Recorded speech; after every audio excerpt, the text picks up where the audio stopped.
Olá pessoal, aqui é o professor Rafael Ivo e continuando no tema de nomes e identificadores, nesse vídeo a gente vai dar início a um conceito muito importante quando se trata de programar, que é escopo, beleza? Então vamos lá.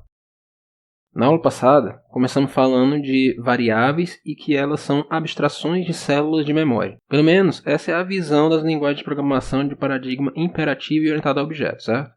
Vimos também que toda variável, função ou tipo que você cria precisa de um nome. Esses nomes eles são úteis para nós, programadores, mas para o computador não. O processador ele trabalha apenas com endereços de memória. Então, para unir essas duas coisas é que existe uma tabela de símbolos que traduz os nomes que usamos com os endereços correspondentes. E é nessa tabela que é feita essa ligação entre nome e entidade. Essa aula de hoje vai ter muita definição, certo? E antes de a gente começar a falar de escopo, a gente precisa diferenciar a forma que várias linguagens permitem que os programadores possam criar uma variável. Criar uma variável é também chamada de declarar uma variável. E é nesse momento que a variável ela é vinculada com algum tipo de dados.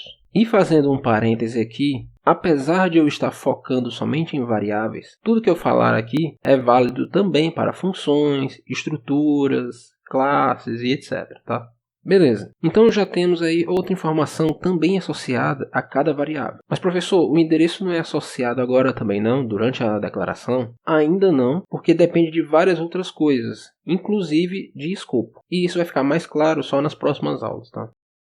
Certo, normalmente se classifica as formas de declaração de variável em dois tipos, a declaração explícita e a declaração implícita.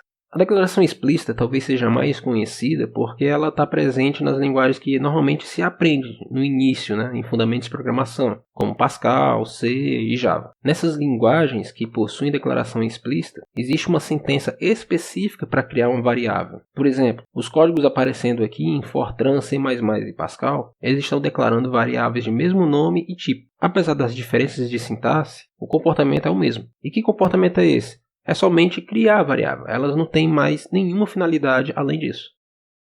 Quando a gente tem uma outra forma diferente de você associar variáveis aos tipos que uma linguagem implementa, então a gente tem uma linguagem que usa a declaração implícita. E aí a gente pode ter diferentes formas de declaração implícita, dependendo de como é que o pessoal do desenvolvimento da linguagem escolheu para critério. Então, por exemplo, na linguagem Python, você deve atribuir um valor a uma variável quando declarar ela, e o tipo da constante ou da expressão que você atribui a ela define o tipo dessa variável. Então, por exemplo, aqui as variáveis i e j são do tipo inteiro porque os números 2 e 3, da forma como estão escritos aqui, são inteiros. A variável k também é inteira porque o resultado da expressão é inteira, e assim vai. Uma vantagem disso aqui é que você não tem, por exemplo, variável em Python que não seja inicializada, já que ele força isso. A linguagem Perl faz uma coisa parecida, mas ela diferencia variáveis por tipo de estruturas de dados. Por exemplo, se a variável inicia com cifrão, então ela se trata de um escalar, ou seja, ela pode ser inteira, ela pode ser real, caractere, string e etc. Se ela tem um arroba no início, então essa variável ela se trata de um vetor, ou seja, uma sequência de dados do mesmo tipo. E se a variável inicia com porcentagem, então a variável é uma tabela hash, ou seja, ela é do tipo uma tabela que contém dados de tipos diferentes. A linguagem Fortran também tem declaração implícita. Pois é, o Fortran tem duas formas de declaração. A explícita, que a gente acabou de ver antes, e a forma implícita, também num caso bastante específico. Se uma variável iniciar com qualquer uma dessas 7 letras aqui, ela não precisa ser declarada. A variável é criada implicitamente do tipo inteiro. Esquisito, mas é o que está na definição da linguagem. E já por esses exemplos você já pode ter percebido o perigo das declarações implícitas, O perigo de você declarar uma variável sem querer. Por exemplo, imagina que você criou uma variável com o nome conta, na linguagem Python, por exemplo. Aí mais para frente, quando você vai usar a variável, e aí por um erro de digitação, você escreve canta. Se você escrever esse canta do lado esquerdo de uma atribuição, pronto, o Python vai acabar declarando uma variável nova com esse nome e não vai dar erro de compilação. Mas provavelmente o seu programa vai funcionar errado, E vai ser um tanto complicado descobrir onde é esse erro. Então, declaração explícita, apesar de você gastar espaço de código para declarar a variável, seu código é mais fácil de debugar e identificar esse tipo de erro. Bem, depois que você cria uma variável ou uma função, você quer usar ela, certo? Quando você usa essa variável, você usa o nome dela. Esse uso é o que a gente chama de referência. Então, por exemplo, nesse código aqui, a declaração da variável altura está marcada ali, em vermelho, no início de main, e as referências à variável altura, que aparecem no decorrer do código, estão em verde. A mesma coisa com a variável largura e depois com a variável área. Pela nossa experiência aqui com programação, a gente sabe que aquela palavra área, lá no printf, se trata da mesma variável do tipo float declarada lá em cima. Isso significa que intuitivamente a gente faz uma ligação entre declaração e referência. Mas o compilador não é humano, então a gente tem que definir essa ligação formalmente. E são essas ligações entre declaração e referência que a gente vai tentar resolver a partir de agora. Beleza, agora sim, finalmente a gente chegou aqui no objetivo dessa aula, que é escopo. A definição de escopo ela é o seguinte: um conjunto de todos os comandos que podem acessar um determinado identificador. Detalhe para a palavra podem. O que isso quer dizer? Que você pode nunca usar a variável nesse conjunto de comandos, mas que você poderia usar se quisesse, certo? Existem dois tipos de escopo, o escopo estático e o escopo dinâmico. O escopo estático ele tem a característica de fazer a ligação entre declaração e referência durante a compilação, e ele usa como critério para fazer essa ligação o formato do código. Já o escopo dinâmico ele tem a característica de fazer a ligação entre declaração e referência durante a execução do programa. Ou seja, a ligação entre referência e declaração ela depende do caminho que a execução do programa pode tomar. A diferença entre esses dois tipos de escopo elas vão ficar mais claras na próxima aula, que a gente vai falar especificamente deles e mostrar como é que eles são implementados. Por enquanto, nessa aula, a gente vai ver apenas definições, tá? A primeira forma de você implementar escopo é também a forma mais simples. Só tem um escopo e ele é o código inteiro. Por exemplo, na linguagem Fortran, até a versão 77, o programa só podia ter uma função, a função principal. Todas as variáveis só podiam ser declaradas no início dessa função e elas podem ser usadas no programa inteiro. Como não pode ter duas variáveis com o mesmo nome, então toda referência é ligada com a declaração e pronto. E lembre-se da aula passada que a gente disse que o Fortran não diferencia maiúsculas de minúsculas e que as variáveis só podiam ter até 6 letras no nome. Ou seja, isso aqui é mais uma dificuldade na hora de nomear uma variável, né? A dificuldade de você resolver esse problema do escopo, ela aparece a partir do momento que as linguagens começaram a permitir você dividir o código em um programa em vários pedaços, como blocos, funções, arquivos e etc. Por exemplo, a linguagem Algol 60, ela começou permitindo vários escopos diferentes dentro de um mesmo código. Então vamos analisar aqui um código da linguagem Ada e ver dois tipos de relação entre escopos diferentes. Você pode ter escopos disjuntos, ou seja, escopos que não possuem nenhuma interseção. A vantagem desses escopos é que você pode ter o mesmo nome declarado em dois escopos diferentes e ainda assim se tratar de duas variáveis diferentes. A variável declarada num escopo é uma coisa e a variável declarada em outro escopo é outra. Isso é uma mão na roda, né? Porque na hora de nomear uma variável, agora você pode reutilizar nomes. E você pode ter escopos aninhados, ou seja, um escopo completamente dentro de outro. Aqui você também pode ter variáveis declaradas no escopo interno com o mesmo nome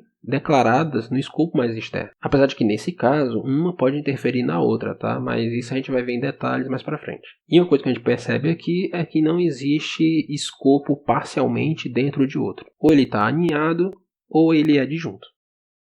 Como a gente viu lá no Fortran, só tem um único escopo e ele era apenas a função principal, que era única. E agora? Bem, aí cada linguagem define o que coisa na sua linguagem pode criar um escopo novo ou não. Por exemplo, se você já programou em C, sabe que pode colocar um if dentro de um laço, blocos dentro de outros blocos.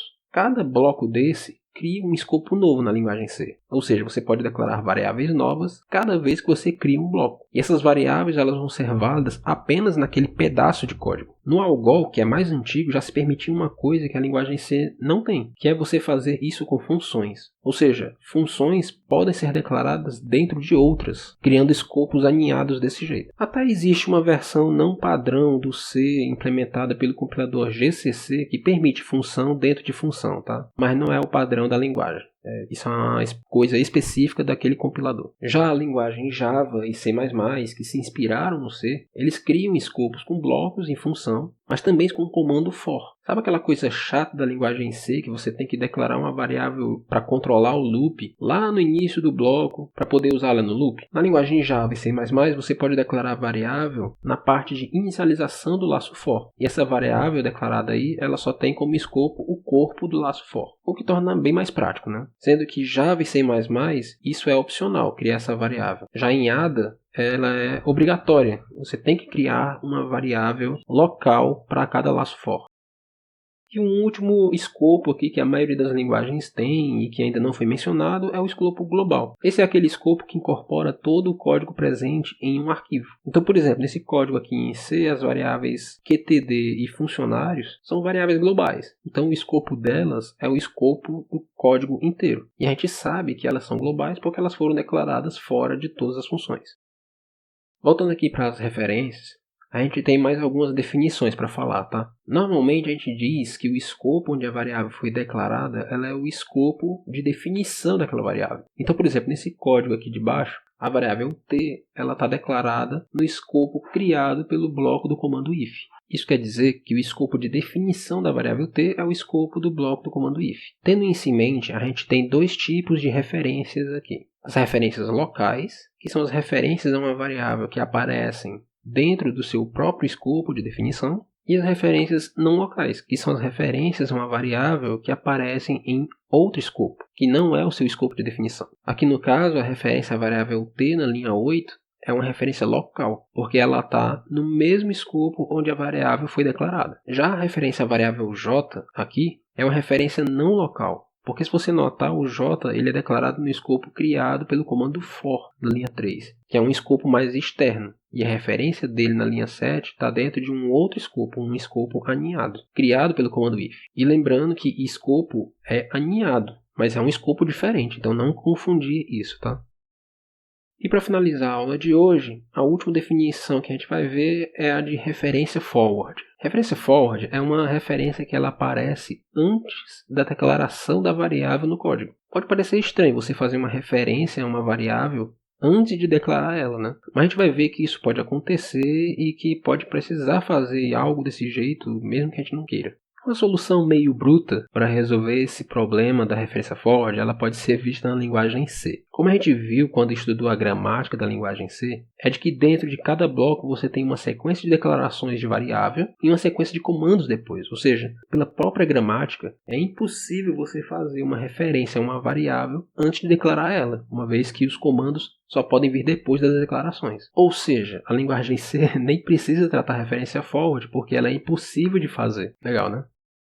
Mas acontece que normalmente os programadores eles querem declarar as variáveis em lugares próximos onde elas são usadas, né? Ou seja, essa história de declarar a variável lá no início do bloco e depois usar ela só mais lá para frente torna a leitura do código um pouco difícil. Então, na linguagem C++, isso foi flexibilizado, a declaração, permitindo agora que você pode declarar uma variável no meio de um bloco. Mas aí vem o problema do seguinte: e se eu referenciar uma variável antes de declarar ela? Vai dar errado? Porque essa referência, teoricamente, ela está no mesmo escopo de definição da declaração. Ou seja, ela é uma referência local. Então deveria funcionar. Mas os desenvolvedores da linguagem C++ colocaram a seguinte restrição nisso. Olha, a gente permite que você possa declarar variáveis no meio, onde quiser, mas a gente não permite declaração forward. Ou seja, o escopo não é o bloco inteiro, é o pedaço do bloco entre a declaração da variável e o final do bloco onde a variável foi declarada. Bem, tudo isso parece simples e até uma medida razoável para a gente. Afinal, referenciar antes de declarar parece ser meio absurdo, né? Mas a gente vai ver agora um caso onde essa referência forward pode ser uma coisa boa e que essa restrição do C++ pode ser uma dor de cabeça em alguns casos, tá?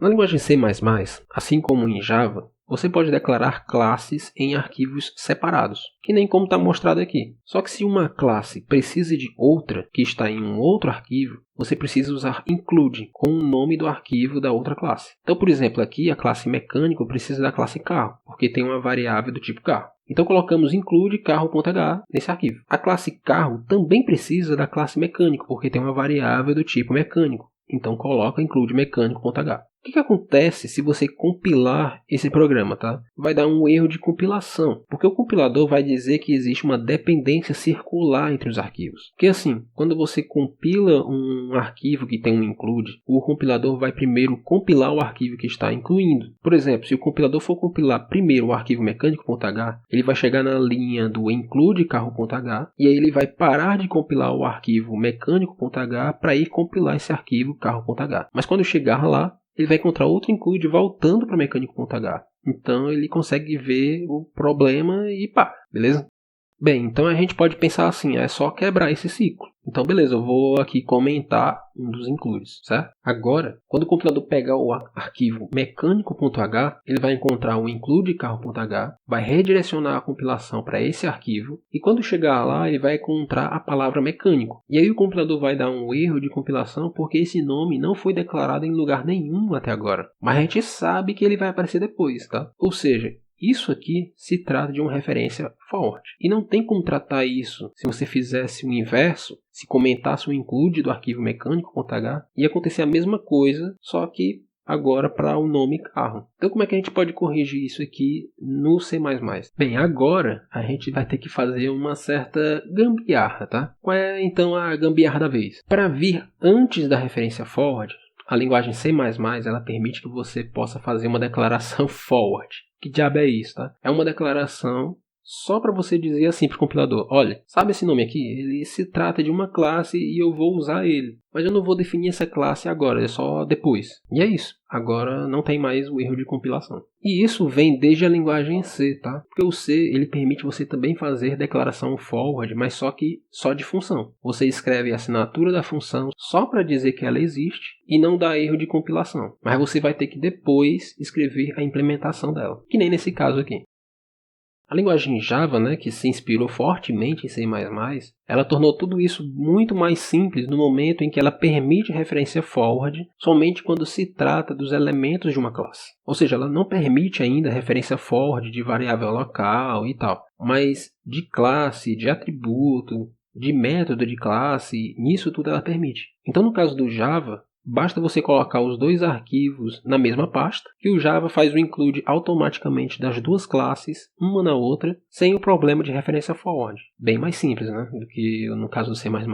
O único cuidado que você tem que tomar aqui é que se você referenciar uma variável que está declarada depois, e nessa declaração você atribuir um valor, o Java não vai usar o valor da atribuição em consideração, ele vai usar um valor default, que no caso de um inteiro aqui é 0. Então nesse caso aqui, se você executar a escrita ali, println z.i, recebe a saída da função pick, e a função pick retorna o valor de j. Mas como o j é declarado só depois, ele diz que a função de j é 0 e não 1. Como está lá na declaração de J. Meio complicado, né? Pois é, nem tudo são flores também. E esses detalhezinhos é que podem dar uma baita dor de cabeça na hora de debugar um programa, Bem, gente, por hoje é só. Na próxima aula a gente vai ver como é que o escopo estático e dinâmico eles são implementados e saber as diferenças entre eles, beleza? Dúvidas e sugestões, deixa aí nos comentários. Até mais!